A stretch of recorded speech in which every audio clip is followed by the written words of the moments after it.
నిమిషాలు గీసిన. ఒకప్పుడు నేను ఏం చేసేది సార్, టేబుల్ ఫ్యాన్కు హాస్పిటల్ పోయి పైపులు తీసుకొచ్చేది. పైపులు తీసుకొచ్చి పైన గ్లూకోజ్ బాటిల్ పెట్టి అలా వాటర్ పోసి ఆ పైపు వేసి ఒక తడిగుడ్డ మీద వేస్తే ముందర ప్లేట్ పెడితే ఒక్కొక్క 2 స్లిప్లు దీని మీద పడుతుంటే మనం ఎంత స్పీడ్ పెంచుకోవచ్చు కదా. ఆ ఫ్యాన్ చల్లగా ఇట్లా తిరుగుతుంటే ఆ నీళ్లు మీద ఇట్లా వస్తుంటే చల్లగా వచ్చేది.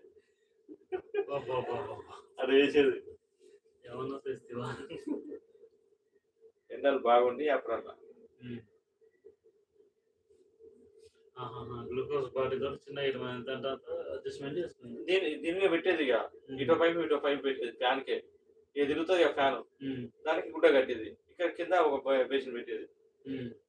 ఆ నీళ్లు పడుతున్న కొద్దీ ఎప్పుడు పచ్చిగా ఉండాలి క్లాత్, కాటన్ క్లాత్ ఎప్పుడు పచ్చిగా ఉంటుంది. ఈ గాలికి దేని మీద పడుతుంది, కాటన్ క్లాత్ మీద పడుతుంది. కాటన్ క్లాత్ లేసి ఇట్లా మనకు గాలి వస్తుంటది.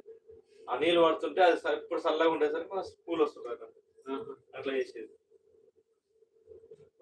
ఏమన్నా టెక్నిక్ లానా